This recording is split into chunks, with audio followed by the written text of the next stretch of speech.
तो भाई अब देखो, ये ट्रस्ट जो टॉपिक मैं बता रहा था उसी के अंडर में मेथड ऑफ सेक्शन का पूरी व्याख्या कर दूंगा इस वीडियो में और पूरा समझा दूंगा आपको क्या होता है।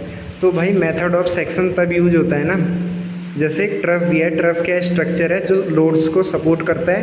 तो लोड्स को सपोर्ट कर रहा है, ऊपर 10, यहाँ 30 और यहाँ 10, और ये डायमेंशंस उसने दिए AD, DN, NM, ML, LK और KJ और JC, ये सब उसने बराबर दे रखी है 1 मीटर के। तो ये मैंने हाथ से बनाया तो कंस्ट्रक्शन हो नहीं पाया वैसा, लेकिन डायमेंशन सारी 1 है, तो आप 1 मान के चलना। ये सब जो बेस में डायमेंशन है ये सब 1 है। तो उसने बोला है फाइंड FGH, ये GH मेंबर देख रहे हो इस ट्रस का, तो ये सारे मेंबर है। तो ये देखो, ये जो GH मेंबर दिख रहा है ना, इसमें फोर्स उसने पूछा है। तो भाई मैंने आपको बताया था मेथड ऑफ जॉइंट से अगर आप जाओगे तो आपको पहले यहाँ जाना पड़ेगा, फिर वहाँ जाना पड़ेगा, फिर यहाँ, जब तक आप वहाँ पहुँचोगे तो तब तक आपकी बैटरी हो जाएगी डाउन। तो उसके लिए एक नया मेथड निकाला गया, मेथड ऑफ सेक्शंस। तो उसमें बोला गया कि force is needed in some intermediate member.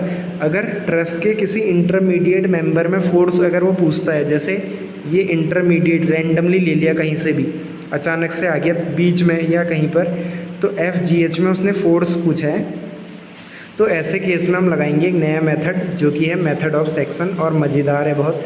तो उसमें कुछ नहीं करना है, जिस मेंबर में फोर्स पूछा है उससे एक पास होने वाली लाइन काट देनी है जो कि मोर देन 3 मेंबर को कट ना करे, कोशिश ये करना है। ये रूल देखो, cut the section cutting the member in which force is to be calculated. इसका मतलब जिस मेंबर में फोर्स पूछा है तो उससे पास होने वाला एक सेक्शन काटो, और make sure it doesn't cuts more than 3 members. तो श्योरिटी रखना कि वो 3 से ज़्यादा मेंबर को कट ना करे। तो भाई ये देखो, कट मार दिया यहाँ पे मैंने, ऐसे ये कट मारा तो GH मेंबर में से कट पड़ा, LH में से पड़ा और KL में से पड़ा कट। तो कट मारा तो ये 3 से ज़्यादा को काट नहीं रहा है, वही मैंने बोला था, इसको काट रहा है, उसको काट रहा है और इसको काट रहा है, उससे ज़्यादा को काट नहीं रहा है, क्योंकि ज़्यादा को नहीं काटना चाहिए, 3 से ज़्यादा को, ये रूल है यहाँ का मेथड ऑफ सेक्शन का। तो भाई वही करेंगे, पहले कहानी, पहले निकालेंगे रिएक्शन, है ना। और मेथड ऑफ सेक्शन में सेक्शन काटने के बाद इधर साइड में से एक साइड ले लेनी है, या तो इस साइड आप जाओ या इस साइड, और उस साइड को लेके इक्विलिब्रियम कंडीशन लगा के सॉल्व करना होता है क्वेश्चन को। 3 कंडीशंस रहती है इक्विलिब्रियम की, फोर्स इक्विलिब्रियम की 2 condition, sigma FX equal to 0, sigma FY equal to 0, या तो ये 2 लगानी पड़ेगी, और तीसरी मोमेंट बैलेंस। तो कई बार क्या होता है, मोमेंट बैलेंस से ही काम बन जाता है कई क्वेश्चन में, जैसे इसमें बन जाएगा। अब क्यों बनेगा देखो, वो भी बस दिखा देता हूँ पहले। ये जो है, इसको जब आप काट के ये वाला पार्ट में लूँगा, क्योंकि ये वाला तो बहुत बड़ा है, ये वाला ले रहा हूँ मैं, तो यहाँ पर से ईजी पड़ रहा है, क्योंकि अगर कोई पहली बार कर रहा है उसे समझ नहीं आएगा, लेकिन प्रैक्टिस के साथ समझ आ जाएगा। देखो जैसे मैं ये वाला पार्ट लेता हूँ, तो मैंने ले लिया ये वाला FGH जो है, ये जो मेंबर है इसमें फोर्स FGH ले ली। जो कट मेंबर है उनमें फोर्स अज्यूम करनी है। बाकी एक ये वाला कटा था, एक ये वाला KL और LH, तो HL मान लिया फोर्स, कोई दिक्कत नहीं, जॉइंट से अभी माना। तो देखो ये फोर्स और ये फोर्स जो है इस पॉइंट पे मिल रहे हैं, तो इस पॉइंट के अबाउट अगर मैं मोमेंट बैलेंस लगाता हूँ तो FGH का कुछ मोमेंट आएगा, इसका और इसका मोमेंट तो 0 हो जाएगा। और मेथड ऑफ सेक्शन में ध्यान रखना है, जो फोर्स जो मेंबर पे आप कट मार रहे हो, खाली उन्हीं के फोर्सेस को कंसिडर हम करते हैं, बाकी मेंबर्स पे फोर्स लेना नहीं है। और एक्सटर्नल लोड लेनी है, जैसे 10 वाला जो है एक्सटर्नल लगा था इस ट्रस में, देखो यहाँ पर 10 दिया है, और रिएक्शन तो एक्सटर्नल है, मतलब मेंबर के एक्सटर्नल है, स्ट्रक्चर के एक्सटर्नल है, वो सपोर्ट की वजह से आ रही है। तो भाई 10 लेना है और रिएक्शन लेनी है, और जो मेंबर कट हुए थे खाली उनके फोर्सेस को लेना है, बाकी जाए भाड़ में, बाकी लेना नहीं है, तो ध्यान रखना। तो ये एंगल थीटा मैंने एज्यूम कर लिया, उस फिगर में ये एंगल थीटा माना। तो थीटा की वैल्यू कैसे निकालोगे, अब देखो ये 1 था, ये भी 1 था, ये भी 1 था, ये भी 1 था, ये भी 1 था, ये भी 1, ये भी 1, ये जो बेस है 1 1 1 है, ये इक्वल बन नहीं पा रहे, कोई दिक्कत नहीं। तो 1060 लगाया, वो हो गया BD/AD, 1 है तो BD आ गया √3, क्योंकि BD इक्वल टू 1060 आ जाएगा यहाँ से √3। तो अब टेन थीटा लगाओ आप, वो हो जाएगा B D upon 1 2 3 4 5 6, B D by 6 यानी √3/6। तो ये लगा दिया, tan theta equal to √3/6। Inverse trigonometry लगाई क्योंकि गेट में आपको कैलकुलेटर अवेलेबल होगा, तो ये थीटा आ गया। वैसे इतना बड़ा क्वेश्चन आएगा नहीं गेट में जिसमें इतनी कैलकुलेशन इन्वॉल्व हो, वहाँ कुछ ट्रिकी आएगा। जैसे ये है तो ट्रिकी क्वेश्चन, इसमें कैलकुलेशन भी अच्छी है, तो अच्छा क्वेश्चन है काफ़ी।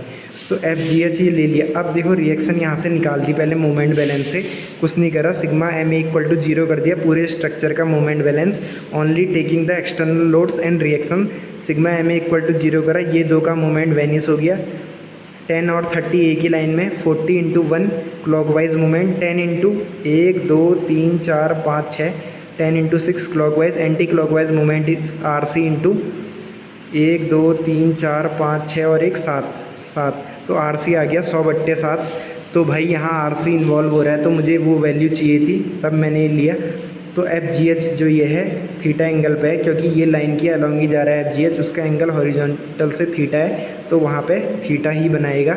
तो मोमेंट निकालने के लिए मैंने क्या करा, इसे रिजॉल्व करा इसके साइन कंपोनेंट में और कॉस कंपोनेंट में। तो ये L पॉइंट के अबाउट आप देखोगे साइन कंपोनेंट जो है ऐसे घुमा रहा है क्लॉकवाइज, और कॉस कंपोनेंट जो है उसकी लाइन ऑफ एक्शन ये है और इधर को है, और परपेंडिकुलर डिस्टेंस ये है। तो वो भी इस पॉइंट के अबाउट कैसा घुमाएगा इस स्ट्रक्चर को, क्लॉकवाइज, और RC भी क्लॉकवाइज घुमा रहा है, तो 10 जो है एंटी क्लॉकवाइज घुमा रहा है। इसका मतलब उन तीनों का जो मोमेंट है 10 वाले को बैलेंस कर देगा। और 10 की जो डिस्टेंस है L पॉइंट से वो 2 है, तो मैंने L के अबाउट मोमेंट लिया ताकि ये और ये हट जाएँ, खाली वो फोर्स बचे जो चाहिए है। तो यही तो राजनीति है इस चीज़ में, मतलब यहाँ पर हमें दिमाग से खेलना है ट्रस वाले टॉपिक में।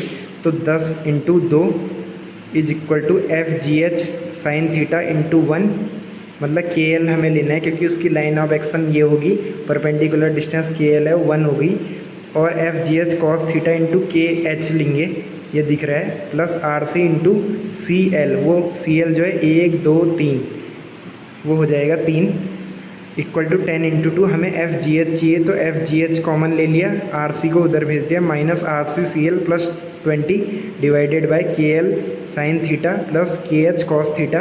तो जब इसे सॉल्व करा, RC है 100/7 माइनस का into 3 plus 20 upon sine theta जो है आ गया था 16.1021 sine of theta, plus KH जो है, KH मैंने निकाला √3/6 है ना, √3/6 निकाला ना, KS नहीं निकाला, KS तो 2 tan थीटा निकाला, इसको 2 से इंटू करोगे तो √3/3 यानी 1/√3 कॉस ऑफ ये।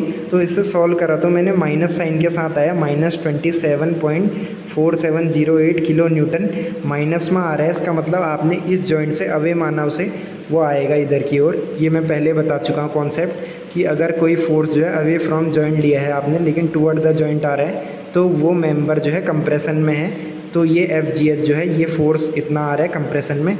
तो भाई बहुत ज़्यादा इंपॉर्टेंट क्वेश्चन है, दोबारा समझ लो। मेथड ऑफ सेक्शन तब लगेगा जब इंटरमीडिएट मेंबर में फोर्स पूछा हो और मेथड ऑफ जॉइंट से जाने में हालत ख़राब दिख रही हो, तो तब लगेगा ये। और ऐसा सेक्शन काटना है जो उस मेंबर से ज़रूर पास हो रहा हो, जिस पे फोर्स हमें चाहिए, और वो 3 से ज़्यादा मेंबर को कट ना करे, कोशिश यही करना। और उसके बाद पहले रिएक्शन निकाल लेना सपोर्ट की, उसके बाद जो सेक्शन है उसके इधर साइड पे काम करना है, या तो इधर या तो इधर।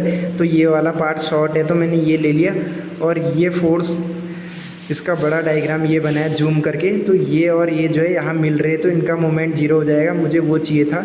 उसके लिए थीटा पहले कैलकुलेट करा, फिर मोमेंट बैलेंस लगा के इसका सॉल्यूशन निकाल दिया।